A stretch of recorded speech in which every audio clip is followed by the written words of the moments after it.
February 20th, 2026. The largest US air-naval buildup in the Middle East since 2003 begins to take shape. Two carrier strike groups surge toward the Arabian Sea. Stealth fighters redeploy across Europe. Iran hardens its facilities and signals defiance. Diplomacy hangs in Geneva, but the machinery of war is already moving. In the final days of early spring, satellite imagery and flight tracking data began to confirm what defense analysts had anticipated for weeks.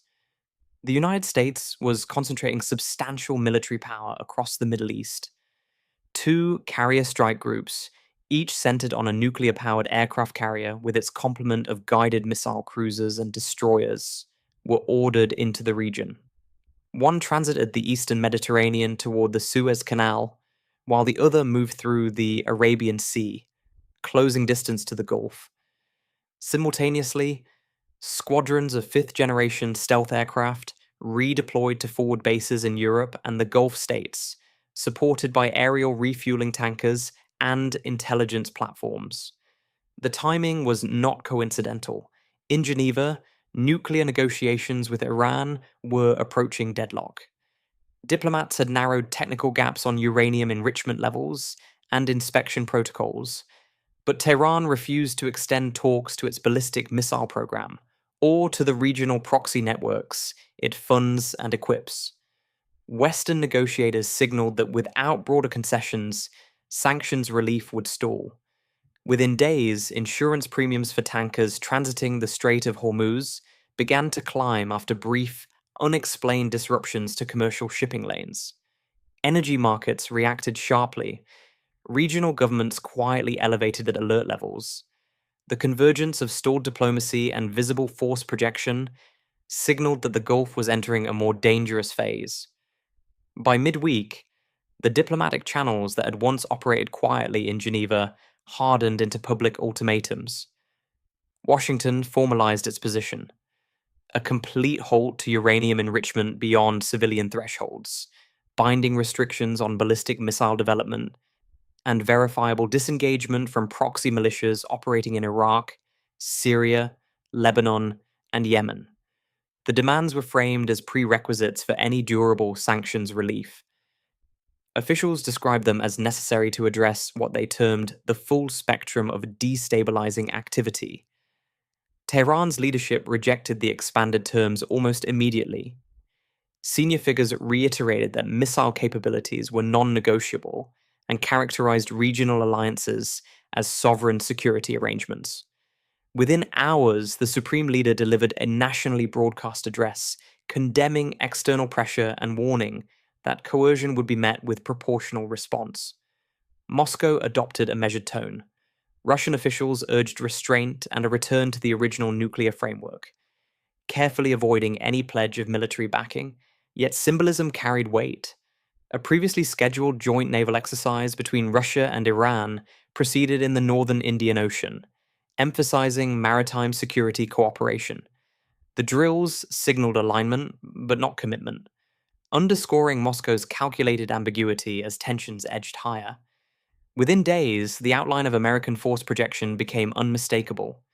The USS Abraham Lincoln entered the Arabian Sea under escort, while the USS Gerald R. Ford operated in the eastern Mediterranean, its air wing conducting routine but closely monitored sorties. Each carrier strike group brought layered defenses: Aegis-equipped destroyers, electronic warfare aircraft, and submarines operating beyond public visibility. Together they created overlapping zones of reach into the Gulf and Levant.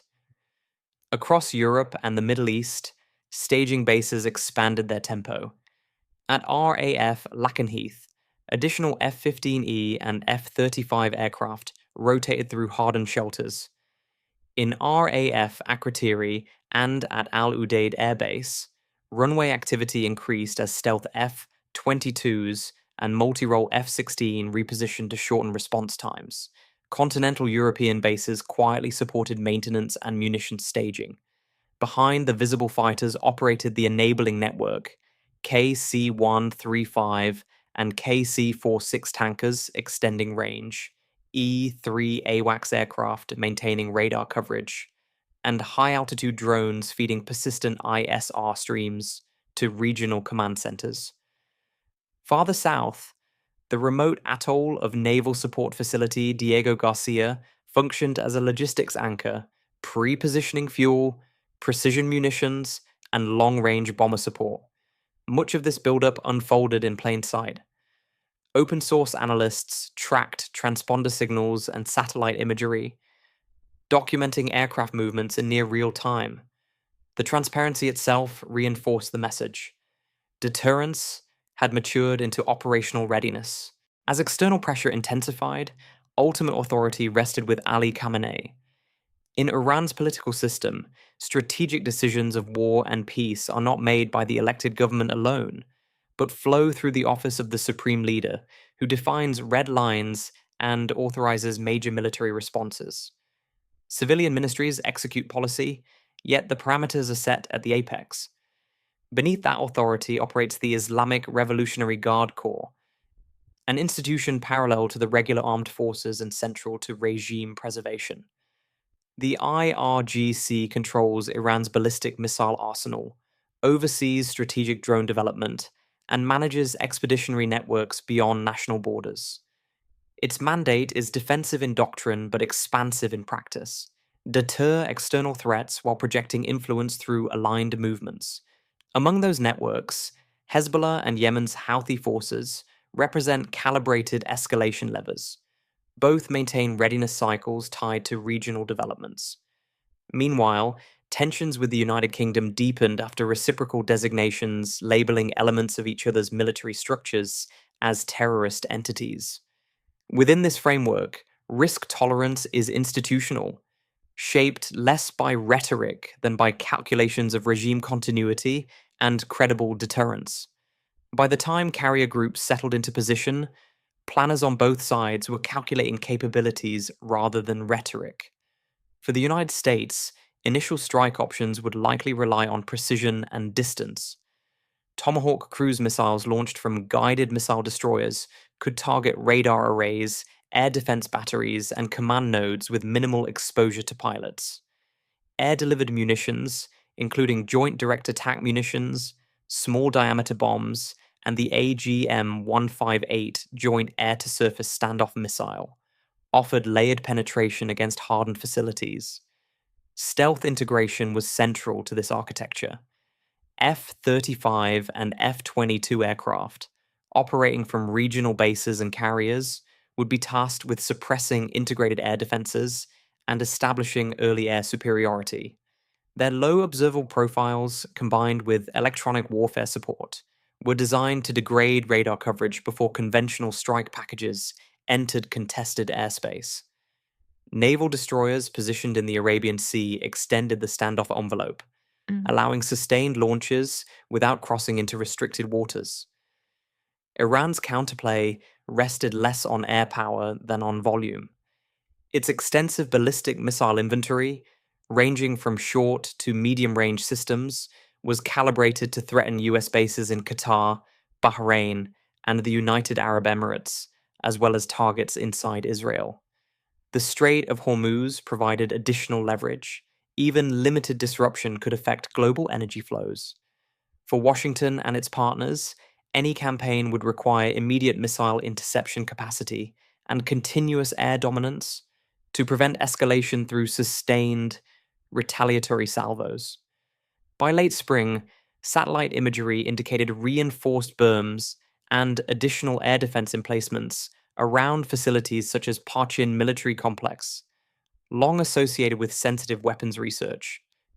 Hardened aircraft shelters and mobile missile launchers were repositioned to complicate targeting cycles. Along the Gulf coastline, naval units conducted live fire drills, while state media broadcast drone swarm demonstrations designed to signal saturation capability against larger vessels. In a hypothetical first wave, operations would unfold within minutes. Unmanned aerial systems would likely probe radar coverage, drawing defensive fire and mapping frequencies.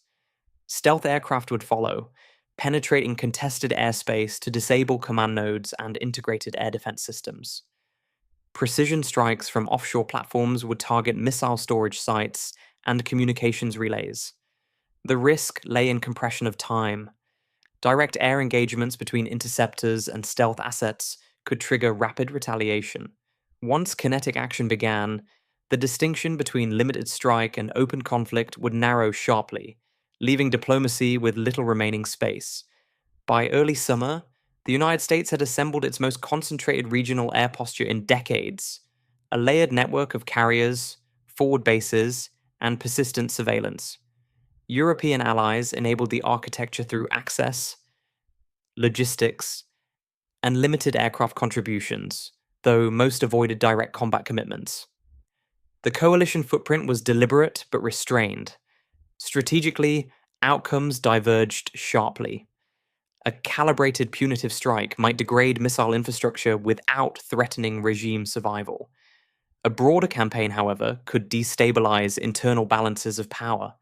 Oil markets responded to each development with volatility, reflecting the Gulf's central role in global supply. The gamble was clear. Overwhelming readiness could reinforce deterrence or compress the final distance between pressure and open war.